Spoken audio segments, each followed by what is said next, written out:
Hi. Okay, so I'm in Montreal.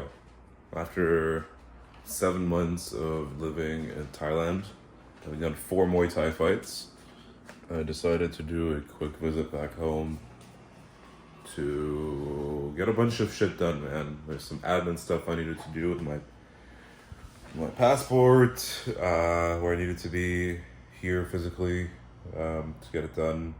Also, was kind of, man, let me tell you, man, like there's a lot of there's a lot of loneliness in Thailand, um, especially when you're like living like a very minimalist lifestyle in like a small city where there aren't really that many young people. And great Muay Thai scene, I was able to do 4 pro fights in like 6 months, which is precisely what I went there for.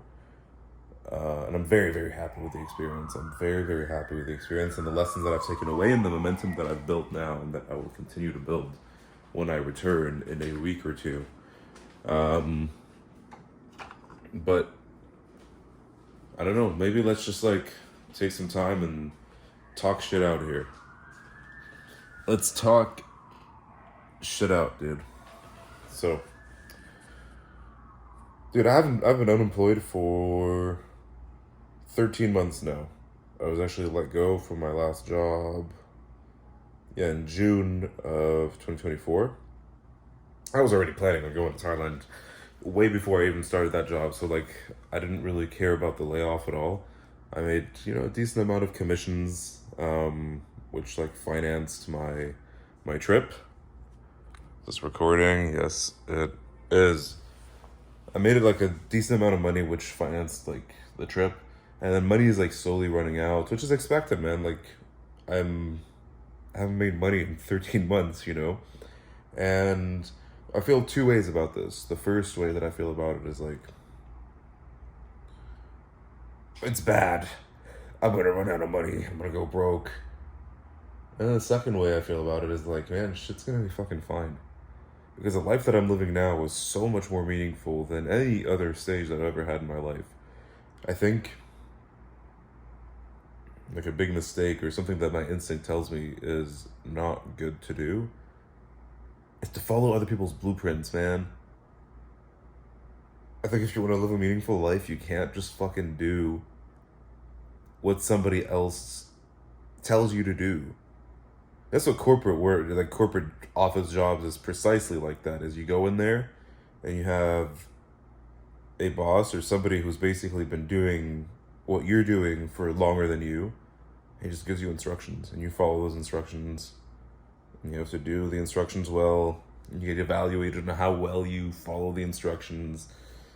And then you get promoted and you start giving other people instructions while you're being given instructions by people from more up top.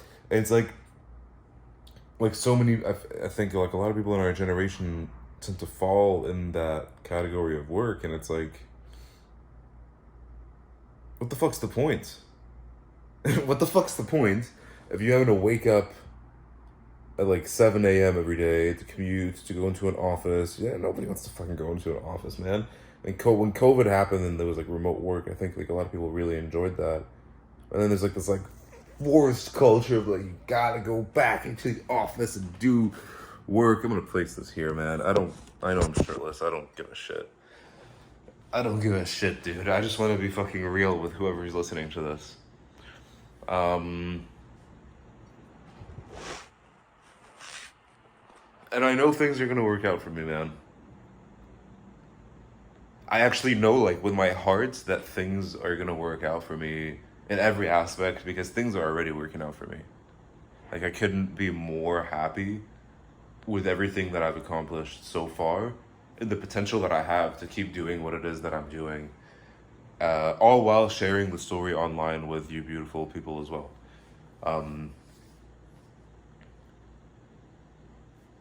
Like, for me personally, I don't think there is anything that is more real in life than fighting. I think it's probably the greatest feeling that you can have. And when I like a good friend of mine and teammate Joseph was asking me like, what is my why? Why do I fight?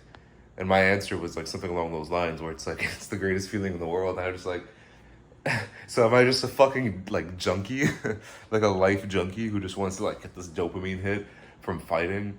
But I think like perhaps the dopamine hit is like a side effect of the fight. Perhaps the real reason why I enjoy it so much is because um, I get to execute courage. I get to overcome limiting beliefs and fears, and in the fight itself, like my brain changes. Like there's who you are when the first round starts and the bell rings, and who you are when the fight is over, you're a different fucking person. You change for the better throughout the fight. Who you are in round one is not the same person as you are in round two. And I really enjoy that, man. I really enjoy that. And I want to give the people that I love the opportunity to experience that as well as I think like when I share my story with other people, I think it feels great to be able to perhaps, I don't want to say empower others because like that's not my number one priority to like empower others, but it's like it feels good when people can relate. And it feels good when I don't know, just this whole thing just feels good, you know? That's why I'm doing it. When it comes to building like an online business, which is what I'm currently in the process of doing, building like different digital products. I created a community as well, Fighters Who Beat Addiction, which is for people who have like overcome their self-destructive habits and are now chasing big goals in Muay Thai. That was, I guess, my first entrepreneurial venture that I've ever tried, and it didn't quite pan out like I thought it would. The growth was quite small. I think I undersold it quite a bit too. Like the price point should have been a lot higher. I should have gotten people who had more skin in the game, and I should have pushed people who, because my story is I used to smoke cigarettes and nicotine for 10 years, and then I quit and I became a fighter. So I actually found quite a decent amount of people on Instagram within my followers who smoke and like Muay Thai, and it's like, well, I want to take you from point A to point B, and like, I'm not a fucking drug or addiction therapist, right? And look, man, it's all just learning experiences. I'm not mad about anything. I'm not upset about anything. But the first entrepreneurial venture that I had, which is this community, didn't quite pan out the way that I wanted it to. And it's okay. I think there's like more to be done there. And there's more opportunities because it's the personal brand. It's literally just my fucking name, so I post whatever I want and talk about whatever topics it is that I want to talk about. And it's like I choose this with a bunch of financial uncertainty and insecurity over having to like clock in at an office job where I'm like just working on somebody else's project and like kind of slaving away at it because you here's why I think you sell your soul is because you're rewarded for like putting in the extra work. It's like, okay, the fucking vice president of sales is in the office until like 7 p.m. so you want to stay until 7 p.m. It's like it's such fucking ass kissing people pleasing HR shit. I'm not into that, dude. I'm not into that. I think like the more you do it, the more you fall into the trap. So when I was like laid off, I was laid off twice. And I was laid off from my jobs.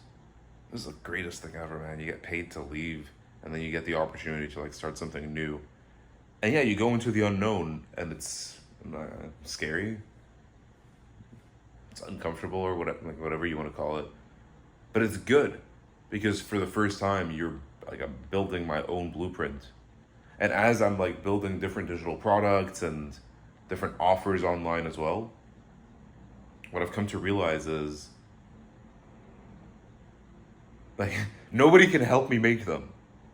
I hired like several people who I thought were like experts in the field that would help me like copyright and make a landing page and help me with my community. But it's all horse shit.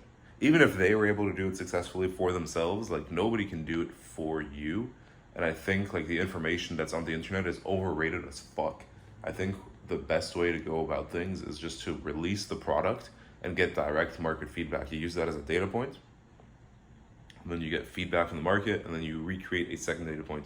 And now on the map, you got 2 data points and you know where to move that third shot. That's what I think. That's how I think is the way to go and how I'll be going about things. I'm probably going to be releasing a conditioning digital product in like the next couple days. It's actually basically already done. I have it written out. I just need to make it look a little bit more professional, just like on the visual side of things. But like the content itself, it's there. So yeah, I mean, I'm probably going to be releasing that in the next few hours to 2 days. And I'm forever grateful, dude. I'm forever grateful for every opportunity and everything that's ever happened in my life, man.